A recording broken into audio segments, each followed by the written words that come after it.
This is Good Morning Kansas with Jordan Shefty. I just talked with a neighbor who lives just steps from where this shooting happened. She said her family was woken up by about 6 gunshots. They thought it was fireworks until they looked out and saw all the police out here, and that's when they saw a man laying in the street. You can see there are cars that are spun out. Here's one going right next to us. Cars spun out all over the place up here this morning. Oh gosh, it is awful.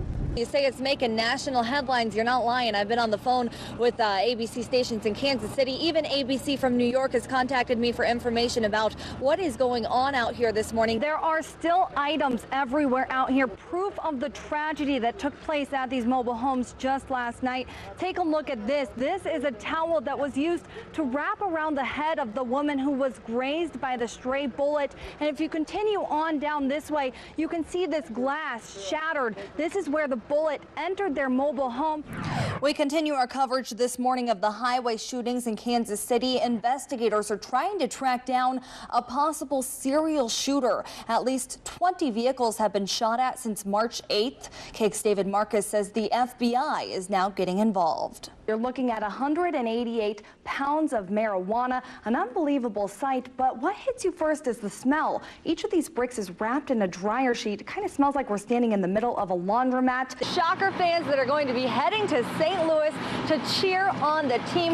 We have got 7 charter buses here that are going to be filled with fans. That's about 350 people, and when you've got that many people, you've got to have a way to organize them, right? So check out these signs that they've made. I don't think anyone's going to be getting lost on this trip.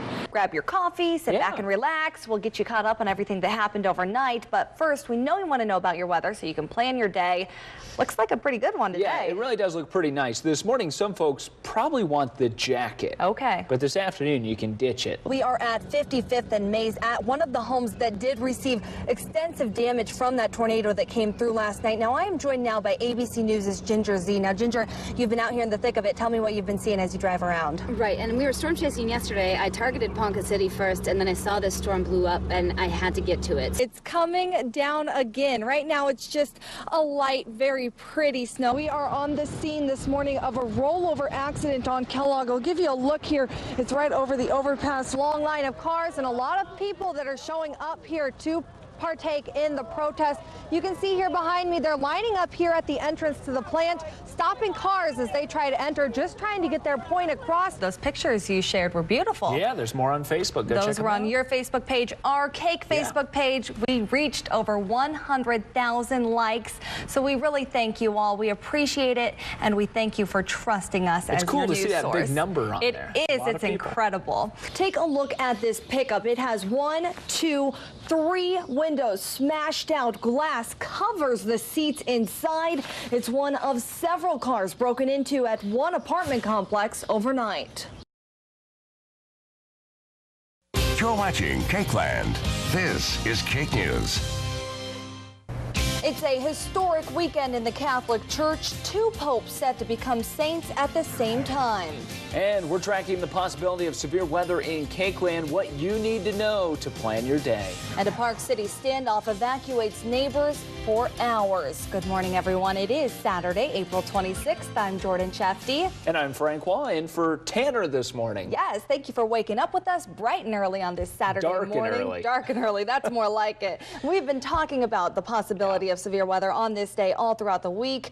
What's it look like now that we're here? Well, we're to Saturday, and the good news is a good chunk of today, you're going to be able to get out. You're not going to have to worry about much. It's going to be warm. It's going to be windy, but it's going to feel kind of like summer today. Then this evening, that's when we're tracking that threat. Let's go ahead. After a standoff lasting nearly 4 hours, a man who fired several shots inside a home in Park City is in custody. The standoff started just before 4 Friday afternoon. Jason Tarr has the details. Thank you, Jason. So glad that ended peacefully. Well, Bueller schools will continue with heightened security this coming week, the last week of school. That after a vague threat was found written in a stall of a boys' restroom in the high school. School authorities and police are not taking any chances, so police walked the halls, students entering through the doors where backpacks were not being allowed. There was also increased police security at the nearby elementary school as a result of this. The high school principal tells parents a student making such a threat will be subject to immediate expulsion. We are tracking construction delays in the traffic tracker today. The stormy weather expected this weekend is leading KDOT to delay its plan for construction.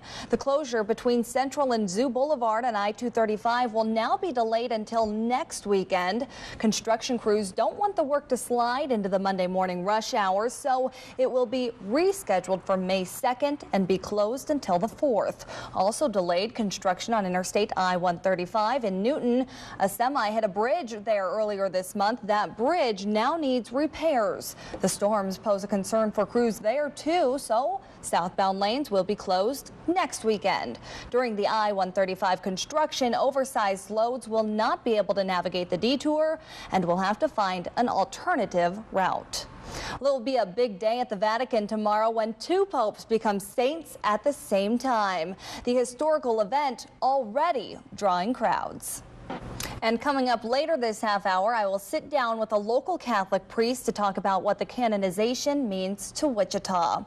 And as part of the National Take Back Initiative, sites will be set up today where you can turn over any expired or unwanted prescriptions or over-the-counter medications. The drop-off hours will be between 10 a.m. to 2 p.m. You can take medications to the Sedgwick County Zoo, the Household Hazardous Waste Center, and the Oaklawn Activity Center. This program provides a safe way to dispose of your unwanted medications and is part of a nationwide effort to prevent accidental or intentional misuse.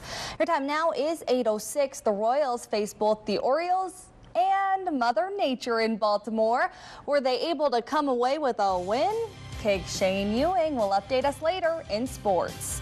And new details are emerging about the teen who went on a stabbing spree at his high school.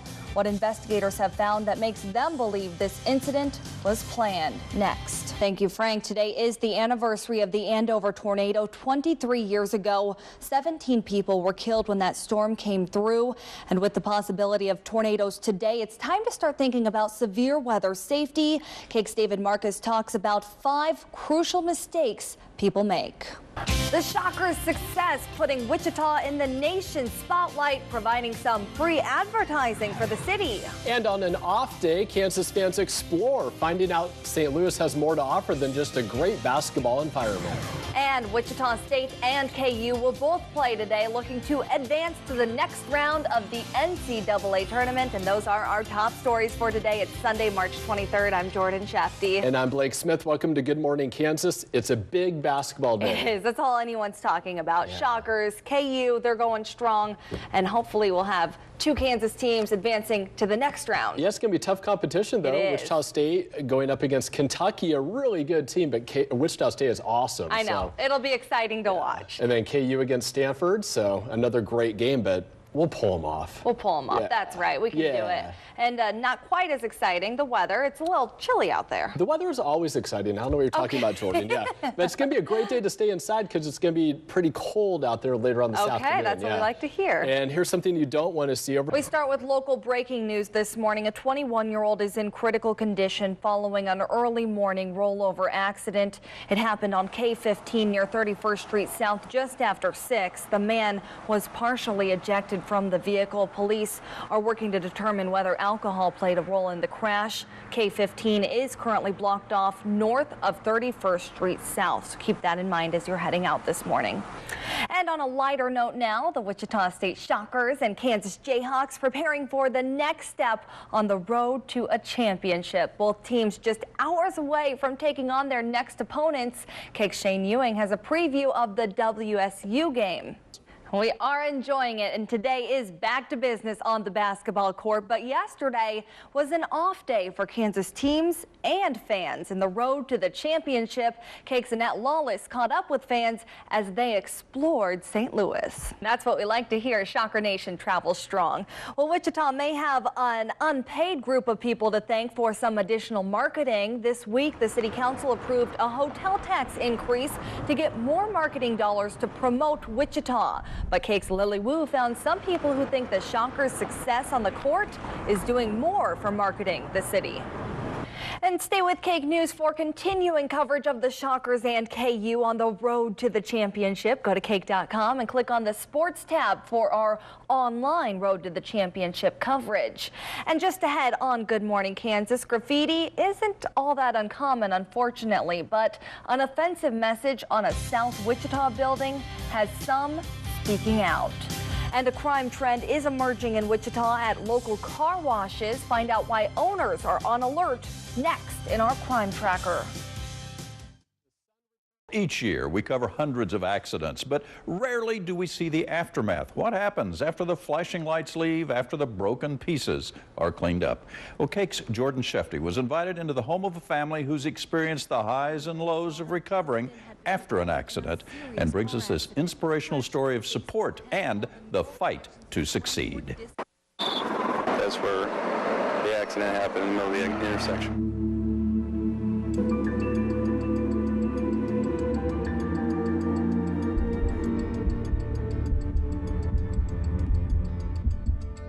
It only takes a second for a life to be changed forever. On June 27, 2010, the Webb family received the call. It rang plain as day, and it was Officer Wiggins. Their 15-year-old daughter, Churston, had been involved in a serious car accident. She wasn't moving or anything. Churston had a skull fracture at the base of her head. All the neural connections in her brain were disconnected. The growth plate in her right wrist was crushed and her pelvis broken in multiple places. The prognosis wasn't good. They said she had a slim chance, which of course you never expect that. That can't be. Doctors told the family to consider her quality of life, even to start thinking about organ donation. This was Churston right after the accident, and this is Churston today, just 3 years later. It doesn't feel like it's me. It feels like I'm looking at somebody else. Churston's road to recovery included 19 days in the ICU, followed up by 3 months at a rehabilitation hospital where she had treatments from 8 to 5, 6 days a week. We took one day at a time. We didn't think too much in the future. We just one day at a time. Watched the progress and Did what we could do. We're there for her as long as we needed to. The scholar athlete with a love for riding horses had to start over from scratch. she was a baby in a woman's body learning everything. She had to learn, as Linda said, to eat, talk. She had no motor skills. She went from a national swimmer, softball player, to not being able to do anything. Today, her progress is incredible. This young woman, who doctors once thought might not even live through the night, graduated high school this past spring, and this fall, she's continuing her education at a technical college. When I did really good on my tests, and hey, maybe I'm not really as smart as a rock. I'm a little smarter. And most people that knew her before, you know, she's a Churston. She's back to being normal, which everybody told us the entire time that's impossible and it will never happen. She'll never be 100% herself. She will not go to college. Defying the odds, her biggest obstacle today is being tired. And while she has yet to get back up on her horse, she has plans to eventually overcome that task, hoping her determination and unbelievable story will inspire others with traumatic brain injuries. What other purpose was there for it besides, you know, molding me into who I am? But the bigger aspect of that, I think, is helping other people. Her accident, a setback that has driven her to succeed. Our walking, talking miracle.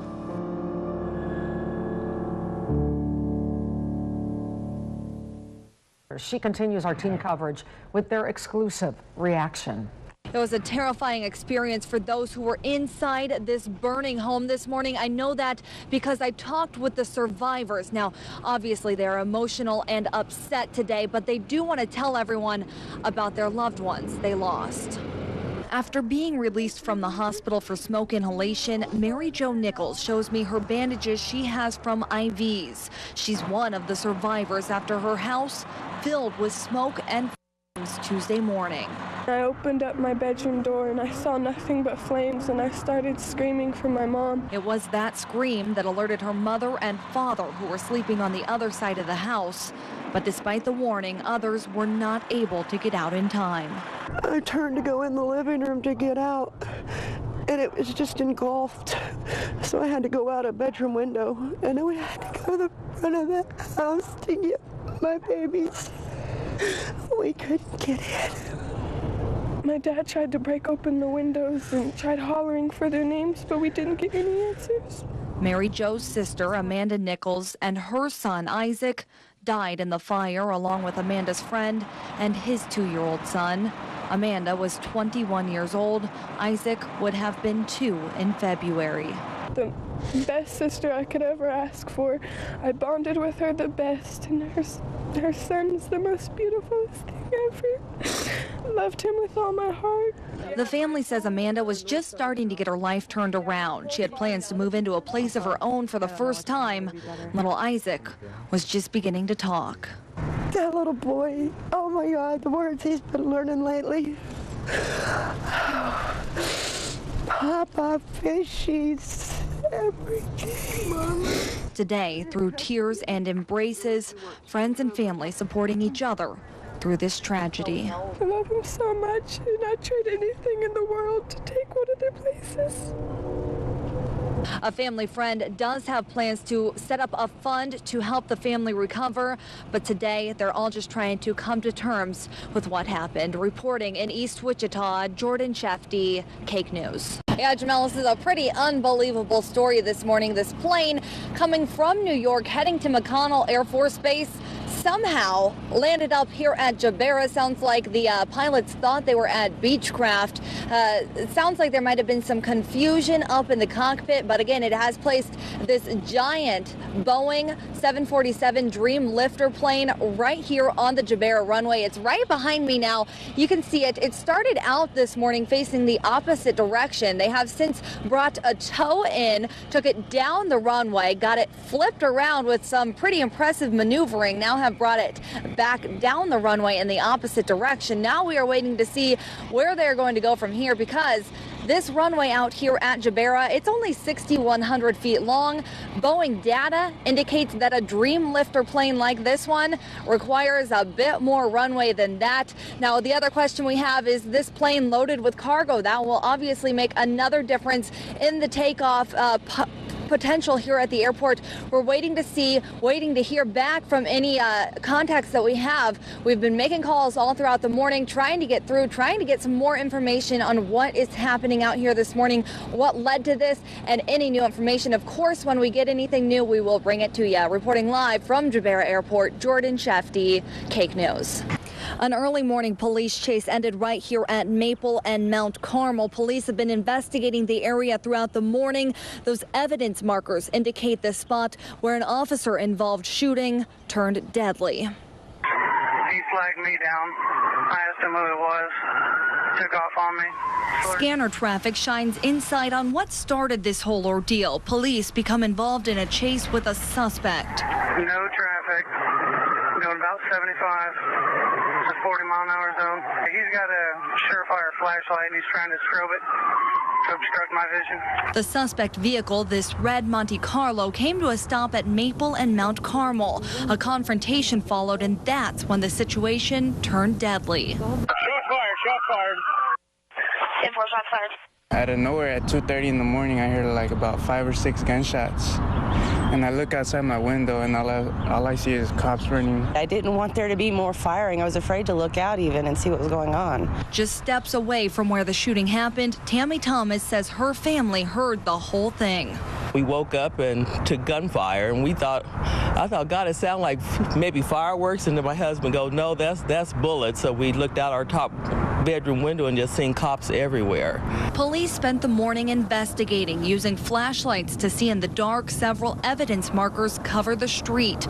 Officers checking in on nearby homes to make sure no one else was injured. A policeman came by and said that it was okay, but the gunshots had been fired in the direction of my house. So I was concerned. I was a little worried. Neighbors hoping this is the last time they see their street as a crime scene. I just hope everything gets over with and nothing like this ever happens again around here. Jordan Shefty, Cake News.